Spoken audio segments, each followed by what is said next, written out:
جس طرح سے ہم نے ایمان کے تعلق سے سلسلے کا آغاز کیا ہوا ہے، ہم اسی کو آگے بڑھائیں گے اور عبرانیوں کے خط کے 11ویں باب کی طرف چلیں گے. اور اس 32ویں آیت. ایمان جو ہے وہ اندھیرے میں چلنا نہیں ہے، بلکہ اندھیرے کے اندر خدا کے کلام کی روشنی سے چیزوں کو ہوتا ہوا دیکھنا ہے. خدا کے کلام کی روشنی میں چیزوں کو دیکھنا ہے جو چیزیں نہیں ہیں. آئیے قرآن کے کلام میں سے دیکھیں گے عبرانیوں کا خط اور اس کا 11واں باب اور اس کی آیت نمبر 32. اور اب اور کیا کہوں، اتنی فرصت کہاں کہ جداؤن اور برق. آج ہم برق کی زندگی پر غور کریں گے کہ خدا نے برق کو کس قدرت کے ساتھ کس طرح کے حالات کے اندر استعمال کیا. برق اور سمسون اور افتاح اور داؤد اور سموئیل اور نبیوں کا احوال بیان کروں. آمین. ایک اور آیت ہم بائبل مقدس میں سے دیکھیں گے، قضات کی کتاب اور اس کا 4واں باب اور اس کی آیت نمبر 14. تب دبورا نے برق سے کہا کہ اٹھ، کیونکہ یہی وہ دن ہے جس میں خداون نے سسیرا کو تیرے ہاتھ میں کر دیا ہے. کیا خداون تیرے آگے نہیں گیا؟ تب برق اور وہ 10,000 مرد اس کے پیچھے کوہ تبور سے اترے. آمین. اس سے پہلے کہ میں بات کو آگے بڑھاؤں، میں اس سارے واقعے کا پس منظر بتانا چاہتا ہوں.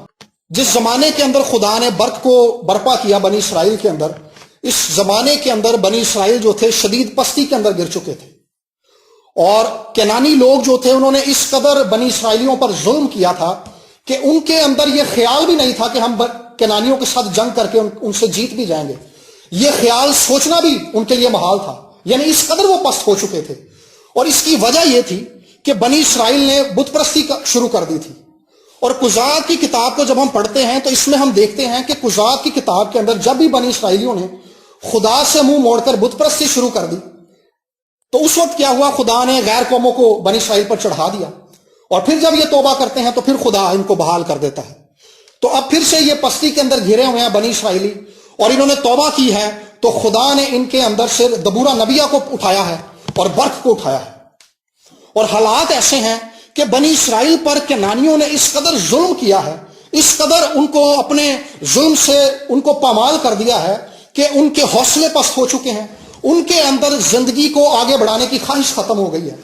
اور جنگ لڑتے لڑتے بنی اسرائیلیوں کے پاس اسلحہ ختم ہو گیا ہے. بنی اسرائیلیوں کے پاس کوئی نیزہ نہیں ہے، کوئی برچھی نہیں ہے، کوئی ڈھال نہیں ہے. اور انہوں نے اس قدر ان کو پست کر کے رکھ دیا ہے کہ ان کی امید ختم ہو گئی ہے کہ جن حالات کے اندر ہم اب گر چکے ہیں ہم کبھی ان میں سے نکلیں گے بھی. کیونکہ ان کو پتا تھا کہ اگر ہم نے جیتنا ہے تو ہمیں جنگ لڑنی ہوگی، اور جنگ لڑنے کے لیے اسلحہ چاہیے تھا جو کہ بنی اسرائیلیوں کے پاس نہیں تھا. لیکن انہی حالات کے اندر خدا نے دبورا کے وسیلہ سے برق سے کلام کیا، برق کو بلایا، اور برق نے بنی اسرائیل میں سے لوگوں کو جمع کیا تاکہ وہ ان لوگوں سے جنگ لڑیں جو بنی اسرائیلیوں پر ظلم کرتے ہیں. یہ سارا جو بیک گراؤنڈ ہے، یہ جو سارے حالات ہیں، اس میں اصل میں خدا بنی اسرائیلیوں کو اس بات کی طرف لے کر آ رہا ہے کہ بے شک حالات میں نا امیدی ہے، بے شک حالات میں مایوسی ہے، تمہارے پاس اسلحہ بھی نہیں ہے، اور تم یہ بھی سمجھ چکے ہو کہ ہم کبھی بھی جنگ نہیں جیت سکتے. لیکن اس کے باوجود خدا اپنے کلام کے وسیلہ سے بنی اسرائیلیوں کو فتح دینے کی قدرت رکھتا ہے. خدا بنی اسرائیلیوں کو اس بات کی طرف گھیر کر لا رہا ہے کہ بے شک تمہارے حالات کے اندر مایوسی ہے، تم خواہ کچھ بھی سوچتے ہو، لیکن کیونکہ تم نے توبہ کی ہے، تم نے میری طرف رخ کیا ہے، سو میں اب اپنی قدرت کے وسیلہ سے تمہیں فتح بخشوں گا. یہی حالات آج ہمارے ہیں. ہم کئی بار سوچتے ہیں کہ یار اب تو مایوسی چھا چکی ہے، اب تو حالات بدل گئے ہیں، اب تو اس قدر مایوسی اور نا امیدی پھیل چکی ہے کہ حالات بدل ہی نہیں سکتے. ڈاکٹرز نے جواب دے دیا ہے. ہم اصل میں حالات کو دیکھ رہے ہوتے ہیں کہ حالات نہیں ہیں، کیونکہ ہم حالات کو دیکھتے ہوئے حالات کا انالیسس کرتے ہیں، حالات کا تجزیہ کرتے ہیں، اور اس میں سے فیصلہ نکالتے ہیں کہ حالات نہیں ہیں اس لیے یہ نہیں ہو سکتا. لیکن میں آپ کو آج اس بات کے لیے ابھارنا چاہوں گا خدا کے کلام میں سے کہ جب بھی آپ اس بات کو دیکھنا شروع کریں کہ حالات بالکل مایوس کن ہیں، حالات کے اندر مایوسی بھری ہوئی ہے، حالات اب ویسے نہیں رہے کہ آپ کے لیے آپ کی زندگی کے اندر خدا معجزہ کرے، تو سمجھ لیں کہ یہی وہ حالات ہے جس کے اندر خدا کام کرے گا. خدا ان حالات کے اندر کام کرتا ہے جب حالات نہیں ہوتے، جب نا امیدی اپنی بلندی پر ہوتی ہے، جب مایوسی اپنی بلندی پر ہوتی ہے، جب انسان اپنی نظریں تاریکی کے اوپر لگا لیتے ہیں اور انہیں لگتا ہے کچھ نہیں ہو سکتا. اصل میں وہی وہ انوائرمنٹ ہوتا ہے، وہی وہ حالات ہوتے ہیں جس کے اندر سے خدا ہاتھ بڑھاتا ہے اور دنیا کو یہ دکھا دیتا ہے کہ میں خدا ہوں، اور اختیار اور قدرت کا سر چشمہ میں ہوں اور میرے سوا کوئی نہیں. سو ابلیس کیا کرتا ہے؟ وہ ہمیں مایوس کرتا ہے کہ اب تو تیری زندگی کے اندر ایسے حالات نہیں ہیں، اب تو تیری سیلری بھی اتنی اچھی نہیں ہے، تیری جاب پر بھی تیرے ساتھ جو لوگ کام کرتے ہیں وہ تیرے مخالف ہو گئے ہیں، تیرے زندگی کے اندر اب حالات ایسے نہیں رہے کہ تیرے دن بدل جائیں گے، لیکن میرے عزیزو آج میں آپ کو ابھارنا چاہوں گا کہ یہی وہ حالات ہیں جس کے اندر جب آپ خدا کی طرف نگاہیں لگائیں گے تو خدا آسمان سے کمک بھیجے گا۔ زبور میں ہم گاتے ہیں میری کمک کہاں سے آئے گی؟ میری کمک خداوند سے ہے۔ خدا آسمان سے ان حالات کے اندر ہمارے لیے مدد بھیجتا ہے، کمک بھیجتا ہے، اپنے زور کو ظاہر کرتا ہے جب کچھ بھی جو ہے وہ نارمل نہیں ہوتا، سب کچھ اب نارمل ہوتا ہے، جب ہر طرف مایوسی اور نا امیدی ہوتی ہے، ان حالات کے اندر خدا کام کرتا ہے۔ آج اگر آپ کی زندگی کے اندر نا امیدی ہے، زندگی کے کسی حصے کے اندر امتری چل رہی ہے، آپ کے پاس فائنینس نہیں ہے، بیماری کی وجہ سے آپ مایوس ہو چکے ہیں، گھر کے حالات کی وجہ سے آپ مایوس ہو چکے ہیں، تو میرے عزیزوں ان حالات کے اندر سے آپ، ان حالات کی تاریکی کے اندر سے آپ خدا کو دیکھنا شروع کریں۔ خدا آسمان سے ہاتھ بڑھا کر جیسے اس نے بنی اسرائیلیوں کو چھڑا لیا، وہ آپ کو بھی چھڑا لے گا۔ جب بنی اسرائیلی بابل کی غلامی کے اندر چلے گئے تو زبور میں ہم گاتے ہیں قیدی سیونی یہوہ نے لیاندے جب چھڑا تب دا ساڈا حال سی جویں سفنا کوئی ویکھدا۔ ان کی حالت ایسے تھی کہ وہ سوچ بھی نہیں سکتے تھے کہ ہم بابل کی اسیری سے کبھی آزاد ہوں گے، وہ سوچ بھی نہیں سکتے تھے۔ جو وہ سوچ نہیں سکتے تھے خدا نے وہ کام ان کے لیے کر دیا۔ جتنی ان کی سوچ کی حد ہے خدا نے اس سے بڑھ کر ان کے لیے کام کیا ہے۔ پولس رسول یہ بات کہتا ہے کہ خدا ہماری سوچ سے بڑھ کر کام کرنا جانتا ہے۔ مسیح میں چلتے ہوئے ہم نے اپنی سوچ کے دائرے کو بڑھا لینا ہے۔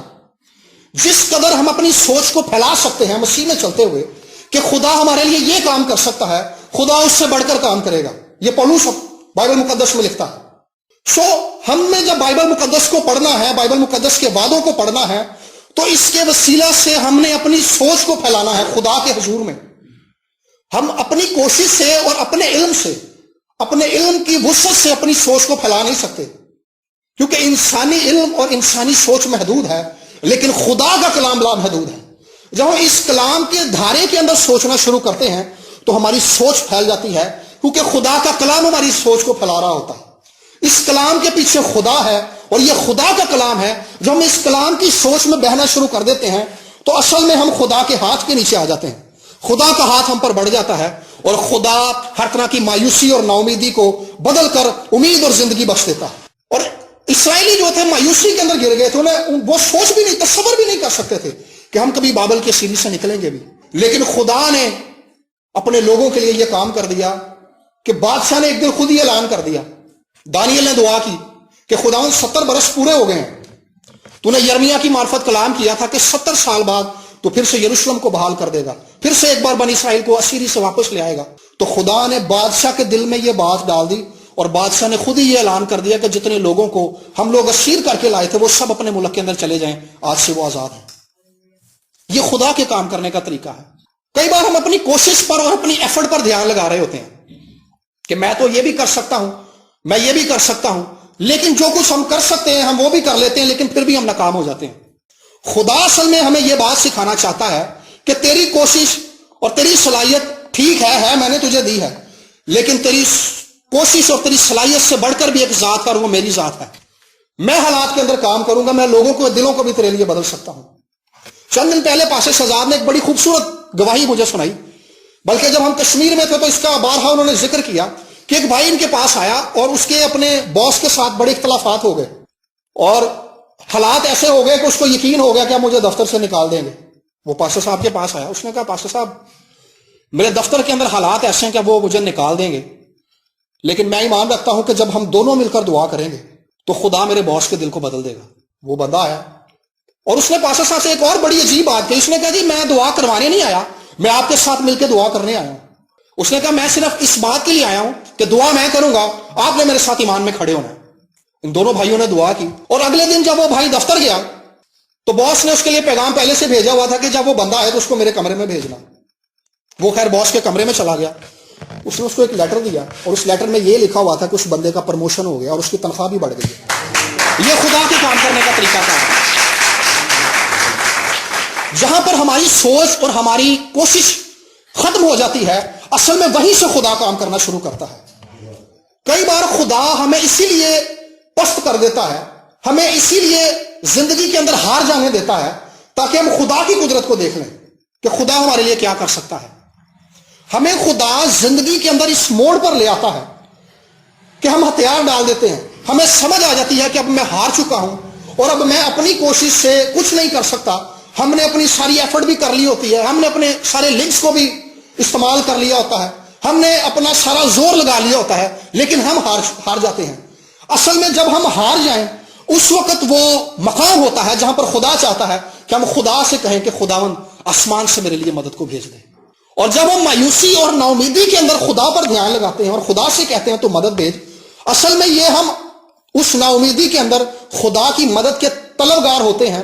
یہ ہم ایمان کی حالت خدا کو دکھا رہے ہوتے ہیں کہ خدا میں ایمان رکھتا ہوں, بے شک ڈاکٹروں نے جواب دے دیا ہے, بے شک میرے حالات کے اندر ایسے وسائل نہیں رہے, میرے سارے وسائل فیل ہو گئے ہیں, لیکن میں جانتا ہوں تو اب بھی قدرت والا ہے, تو اب بھی میرے لیے کام کر سکتا ہے. ان حالات کے اندر خدا ہمارے لیے کام کرتا ہے.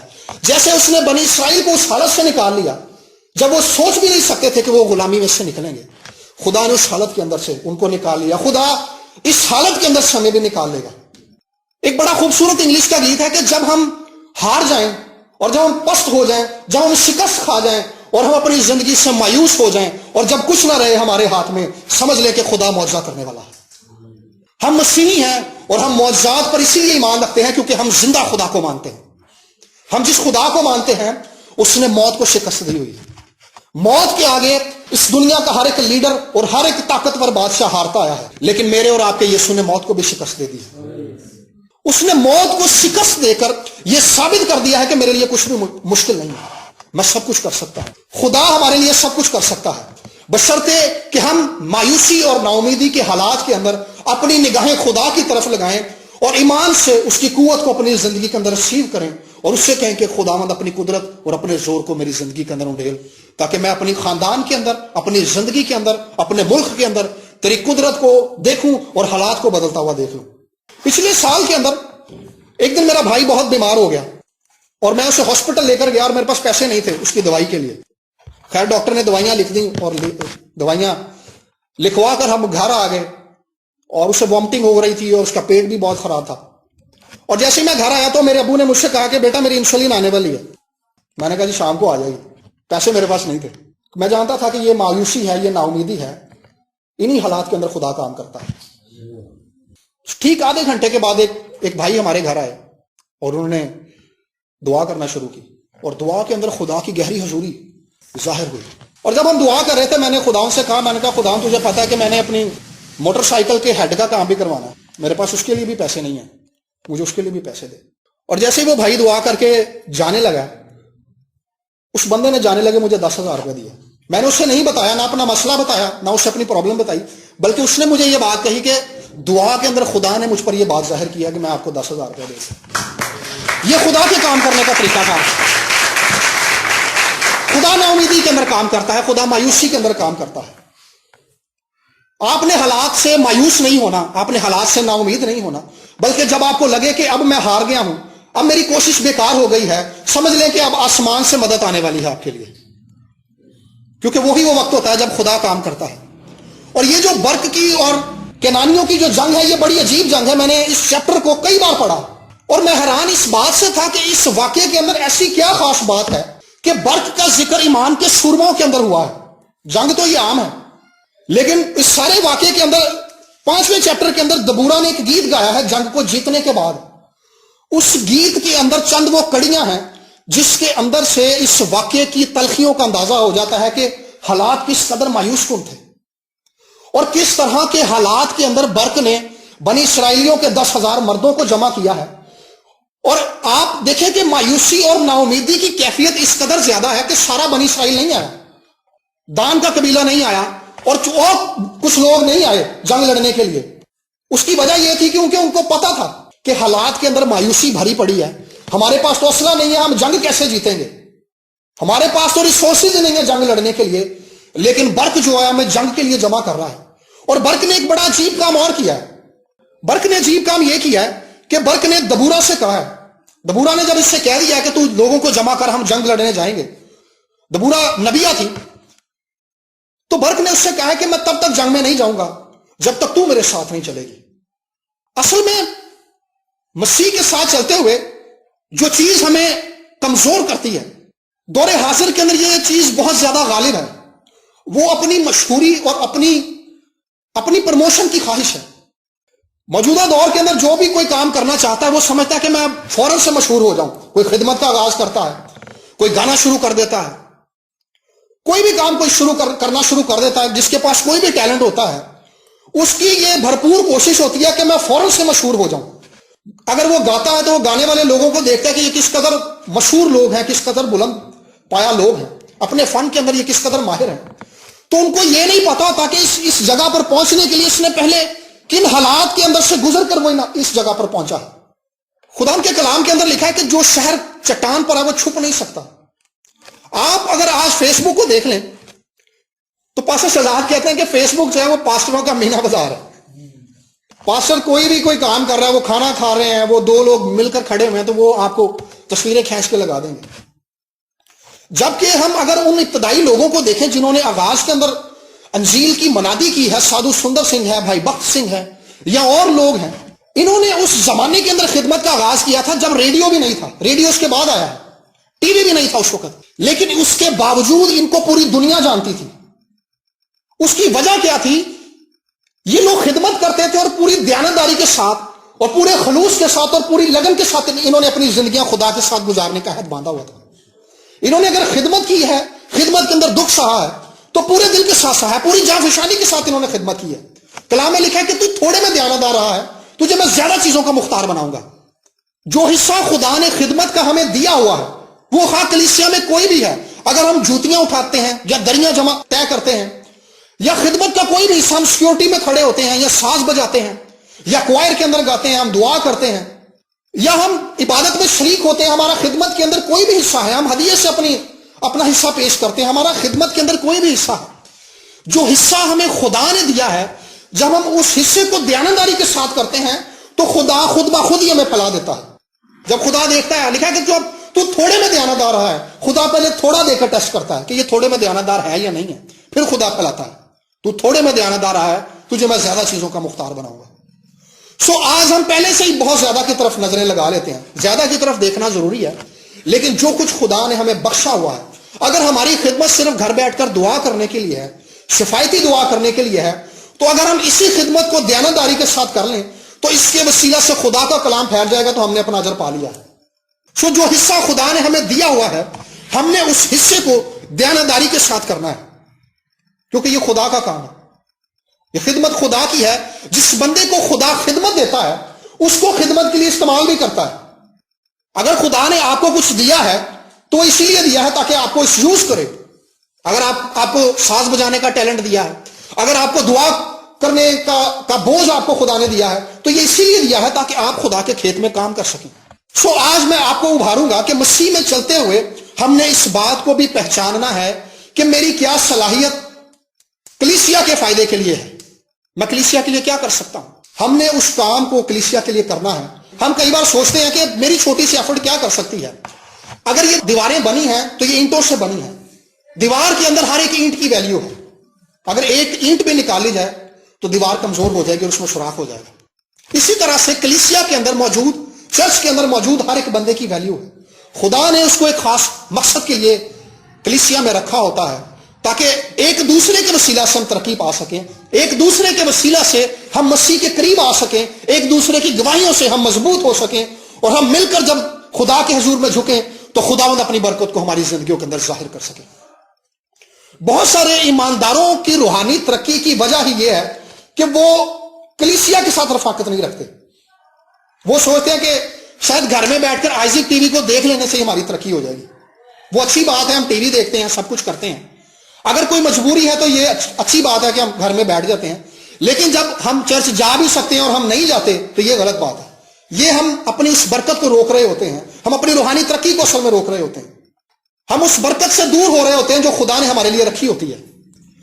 تو برک نے جو فیصلہ کیا ہے اس نے کہا کہ دبورا اگر تو ساتھ چلے گی نا تو پھر ہم جنگ میں جائیں گے. تو دبورا نے اس سے کہا کہ اگر میں ساتھ چلوں گی تو اس سے عزت جو ہے تمہیں نہیں ملے گی کیونکہ تم ایک عورت کو جنگ میں لے کر جا رہے ہو. لیکن برک کی اس میں ایک روحانی حکمت عملی موجود ہے. دبورا کے پاس خدا کا کلام تھا, دبورا سے خدا براہ راست بات کرتا تھا, خدا اپنی پلاننگ جو تھی وہ دبورا کو بتاتا تھا اور دبورا جو تھی آگے بنی اسرائیل کو بتاتی تھی, اور یہ برق کا بڑا عقل مندانہ فیصلہ تھا کہ وہ اصل میں خدا کے کلام کے ساتھ جنگ میں اتر رہا ہے، وہ اکیلا نہیں جا رہا. اس کو پتہ ہے ہتھیار میرے پاس نہیں ہے، بنی اسرائیل بھی سارا میرے ساتھ نہیں آیا، لیکن جب خدا کا کلام میرے ساتھ ہوگا تو میں ہر طرح کے حالات کے اندر فتح پا جاؤں گا. اور دبورہ کا ایک مطلب جو ہے وہ کلام خدا ہی ہے، وہ کلام خدا کے ساتھ جنگ کے اندر اترا ہے. ہم نے اپنی زندگیوں کے اندر خدا کے کلام کی تلاش کرنی ہے. ہم نے اس کلام کو اس طور سے پڑھنا ہے جیسے کہ بھوکا جو ہے روٹی کے لیے ہر روز بیٹھتا ہے اور اس کو بھوک لگتی ہے اور اس کے اندر یہ تڑپ لگ جاتی ہے، کریونگ ہوتی ہے اس کو کہ مجھے بھوک لگی ہے، کمزوری فیل ہو رہی ہے. کئی لوگوں کا بی پی لو ہو جاتا ہے کیونکہ بھوک لگی ہوتی ہے. خدا کا کلام اصل میں ہماری روحانی خوراک ہے، اور مسیح میں چلتے ہوئے ہم نے اس درجے تک پہنچنا ہے ہماری جسمانی خوراک سے بڑھ کر خدا کا کلام ہماری خوراک ہو. جس بندے کو اس بات کا ادراک مل جاتا ہے، اس بات کی سمجھ مل جاتی ہے کہ اس زندگی کے اندر ہماری روحانی خوراک جو ہے وہ خدا کا کلام ہے، جسمانی خوراک ملے یا نہ ملے ہمیں خدا کا کلام ہر روز ملنا چاہیے. وہ اس کلام کی قدرت سے زندہ رہتے ہیں. موسیٰ جو تھا وہ پہاڑ پر خداوند کے حضور میں 40 دن تک اور 40 رات تک بھوکا اور پیاسا وہیں پہ بیٹھا رہا. وہاں پر اصل میں اس کی جو خوراک تھی وہ براہ راست خدا کی حضوری اور خدا کا کلام تھا. وہ یرمیا کہتا مجھے تیرا کلام ملا اور میں نے تیرے کلام کو نوش کیا. ہم نے کلام کو نوش کرنا ہے اپنی خوراک کی طرح. ہم نے مسیح میں اس درجے تک جانا ہے. اگر ہمارے اندر خدا کے کلام کی بھوک نہیں ہے، ہمارے اندر خدا کے کلام کی پیاس نہیں ہے، تو ہم نے خدا سے کہنا ہے کہ خداوند میرے اندر اپنے کلام کے لیے بھوک اور پیاس کو پیدا کر. میں اس درجے تک جانا چاہتا ہوں کہ روٹی ملے یا نہ ملے تیرا کلام مجھے ہر روز ملنا چاہیے. جن لوگوں کو کلام مل جاتا ہے اصل میں وہی لوگ دلیر ہوتے ہیں. لکھا ہے خداوند کو پہچاننے والے تقویت پا کر کچھ کر دکھائیں گے. تقویت ان لوگوں کو ملتی ہے جو خدا کے کلام کو نوش کرتے ہیں، خدا کے کلام کو لیتے ہیں، ہر روز خدا کے حضور میں بیٹھتے ہیں اور خدا سے کہتے ہیں خدا آج کے لیے اپنے کلام کو مجھ پر کھول دے. مجھے تیرا کلام سمجھ نہیں آتا، میں کلام تیرا پڑھتا ہوں، لیکن تو اپنے پاک روح کے وسیلہ سے اس کلام کو مجھ پر کھول دے. تیرے اس کلام کو جس کو میں نے آج پڑھا ہے میری زندگی کے کس حصے پر اس کا اطلاق ہوتا ہے یہ بات بھی مجھ پر ظاہر کر دے.